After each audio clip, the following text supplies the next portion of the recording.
Hi, old guy in shed.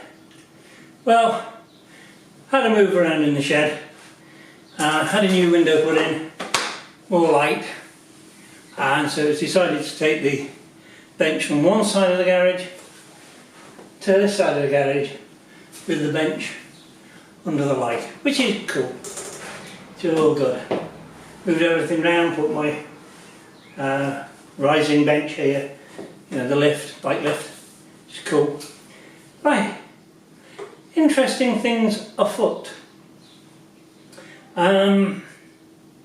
Firstly, I had an issue, not an issue, but I felt there was something going wrong. That's the best way to put it. With my little Breva, wasn't throttling quite right, and it got really hot. So I did a little bit of juggling around and chatting to people. A few people said, it could be the TPS. TPS, for those of you who don't know, is throttle position sensor.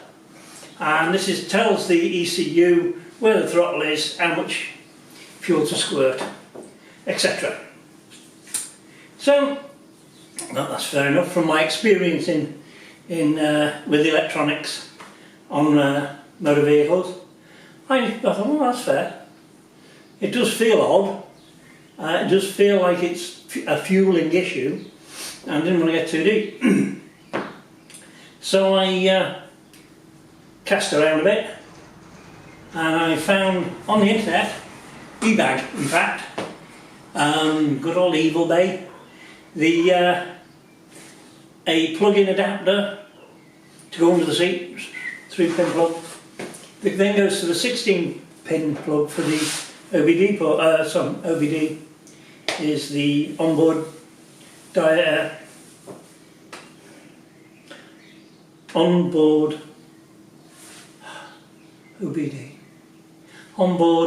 diagnostics.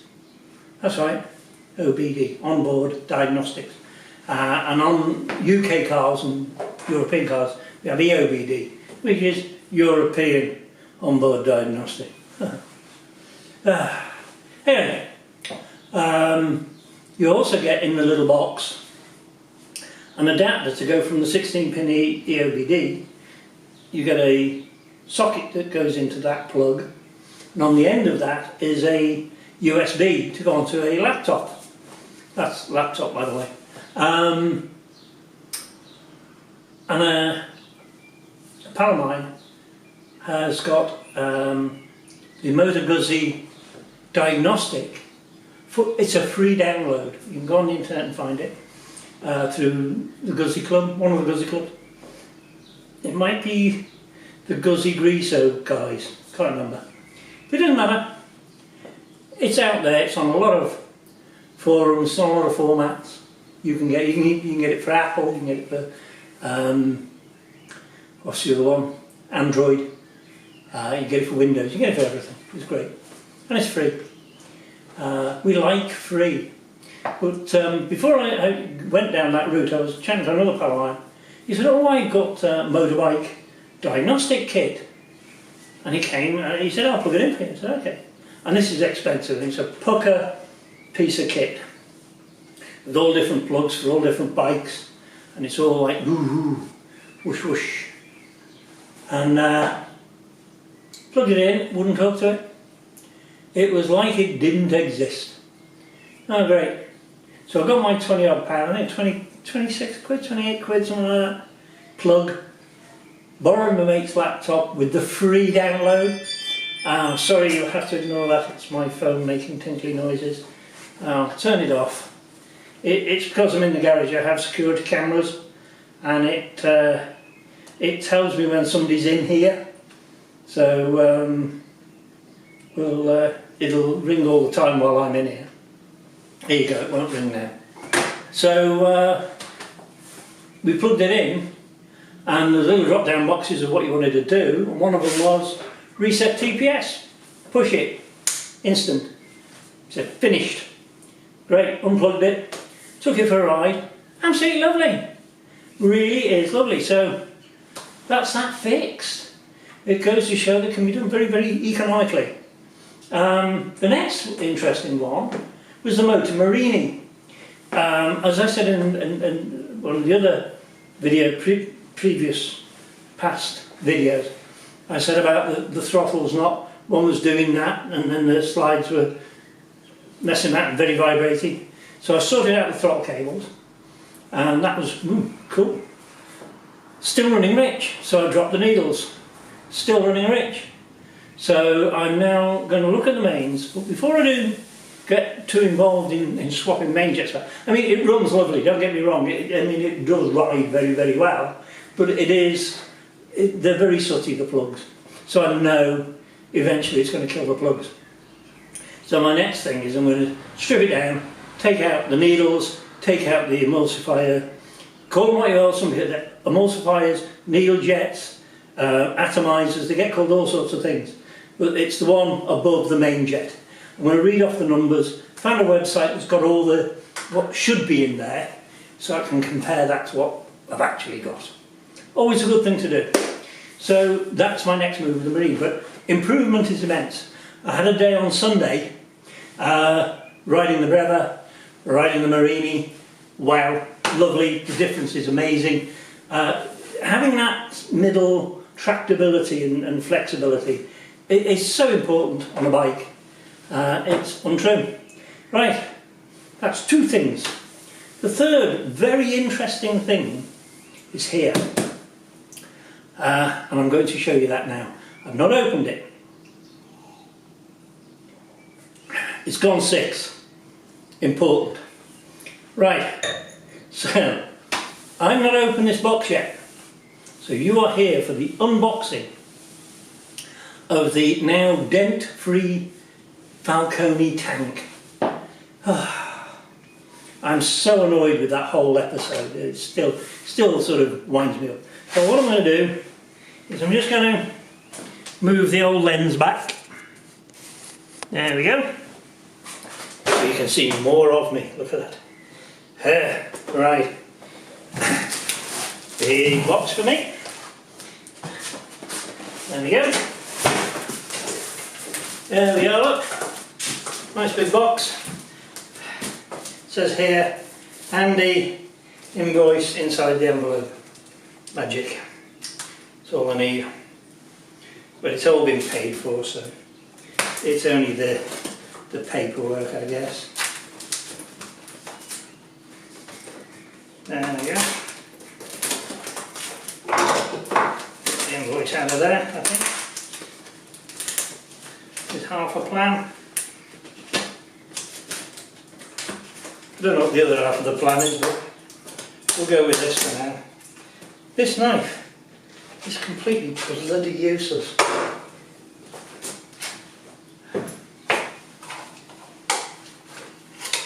I'm guessing this one's not going to be a great lot better. That's it, it is. Lot better. Nothing more dangerous than a blunt knife. There.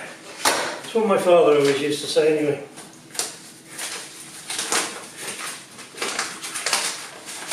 Yes, there it is. Paperwork.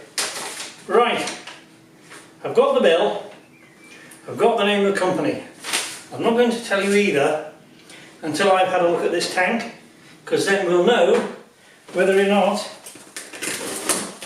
it's worth giving him a shout out.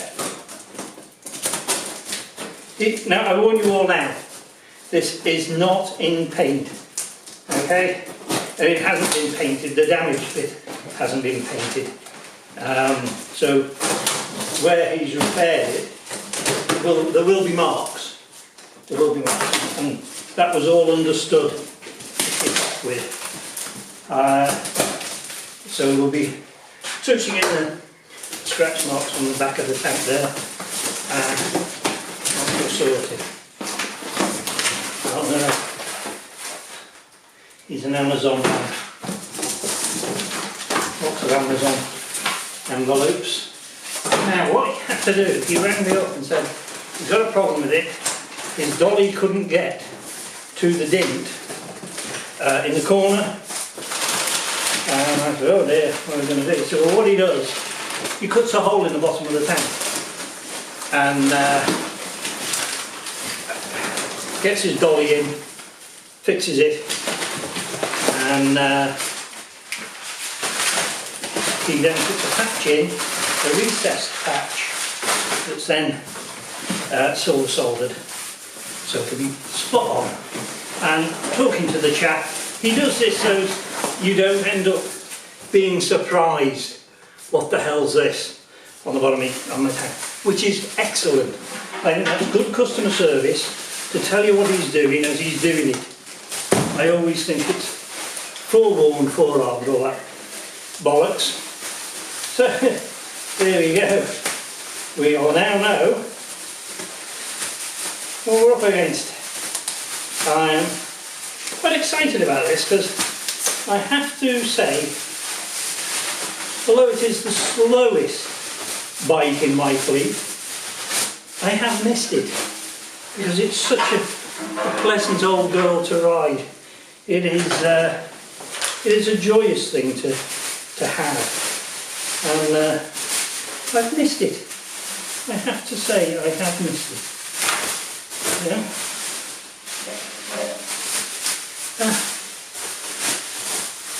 Getting into a mum's course, is it?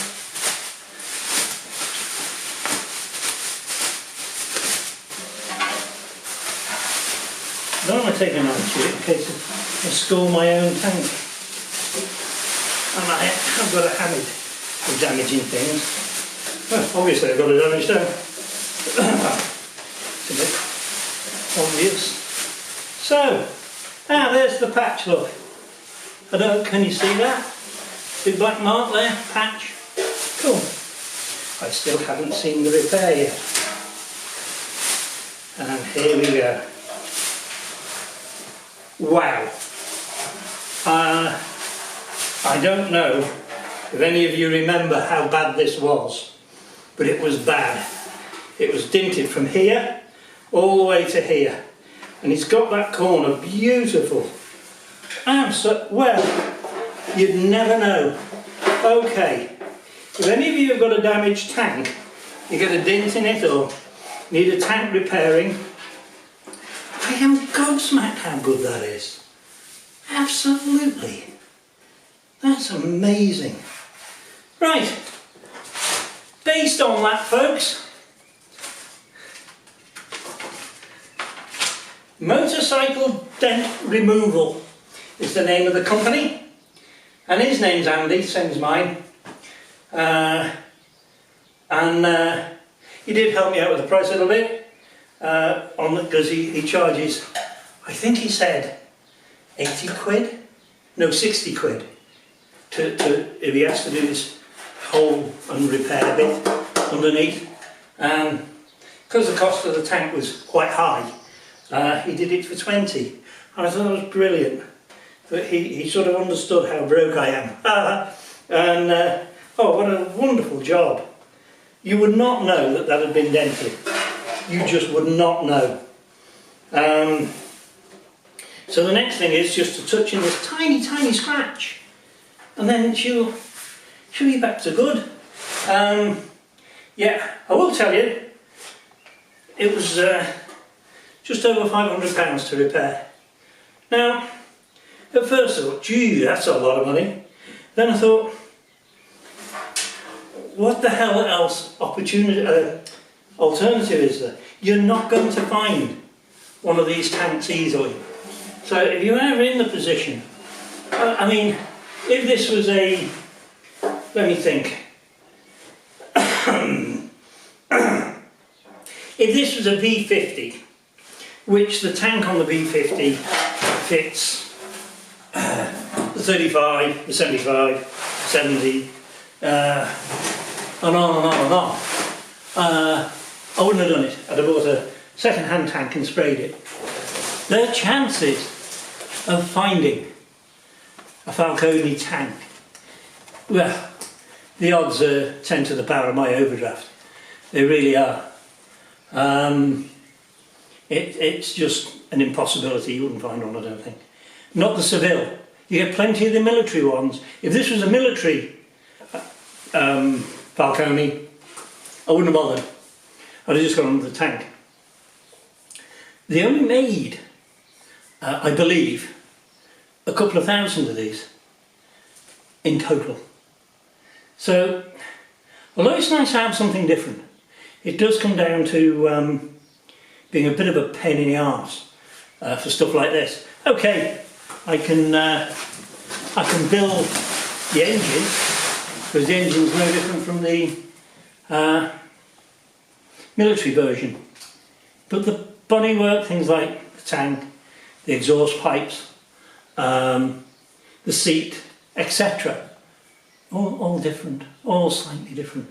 So that's been a really exciting couple of days for me. Oh, I forgot. Right. The V85 TT. I am not doing the huge trips I used to do, but I missed having the panniers. I really did miss having the panniers. And I ummed and ahed. You know, you can pay over £1,000 for 2 boxes. Ain't that bloody ridiculous? And I had the 750 here, which had the Hepco Becker bags, the hard ones. And again, I went online, I found their website, and lo and behold, they've kept the same fittings for donkey's years. So I got hold of them, and I said, I've got this bike, blah blah blah, I've got these bags, told them what they were. And he said, yeah, what about it? I said, well, do you have frames that'll go on the V85 that I can use these bags on? I said, yeah. Oh. When do you want them? I said, well, I'll order them now. And he said, well, we have to make them to order. I said, okay. They'll be with you in 10 days, I think it was. So, lo and behold, 10 days later, I've got these frames. Put them on the V85. Bags fit wonderful. Great. If I ever want to upgrade them to aluminium boxes, I can. I can do anything I like. But I saved myself a lot of money, literally by just thinking outside the box a bit. Sorry, no pun intended. Just realised what I said. Yeah, right, okay. Basically, I now have one set of panniers for 2 bikes. Fantastic. They just clip on and off, quick as you like. And it gives you that little bit more flexibility with the 85. And the 750 Brev is as good as it ever was. So I'm really pleased. I've had quite a few days of this, and it all started at just before the weekend, and sorting out the Breva, sorting out the Marinis, fueling issues, and then lo and behold, this tank turned up today, which I'm delighted with. I can say another big shout out. Motorcycle Dent Repairs. Find him online. Really nice chap. Really nice chap. I mean, I hate it when people do things and then tell you afterwards, oh, I've done this, by the way, here's the frickin' bill. I don't do that. I've never done that in my working life. So it's a case of, he rings me up, this has happened, what do you want to do? I want you to crack on and finish the job. Great, I understand the extra payment. And because I didn't give him any grief, I guess, he then just said, oh, I've discounted it a bit for you. Thank you very much, really appreciate it. It's not a great lot of money saved, but it's money saved, end of. So, like I say, if you want something repaired and like that, and I must say, that was an awkward tank for him to do. So, other tanks might be a lot cheaper to repair. But, yeah, great. So I've had a good week. Like I said the other day, the MV Augusta front brakes are working great. I moved it about, played with them and done this and that. No leakage yet, touch wood. So we're all good. We're all good. Nick, I am going away for a couple of days with a pal of mine. I don't know which bike to take. He has an old A7, I think it is, VSA. So it's an older one, it's a 500, and it's a really pleasant bike. It's beautifully prepared. I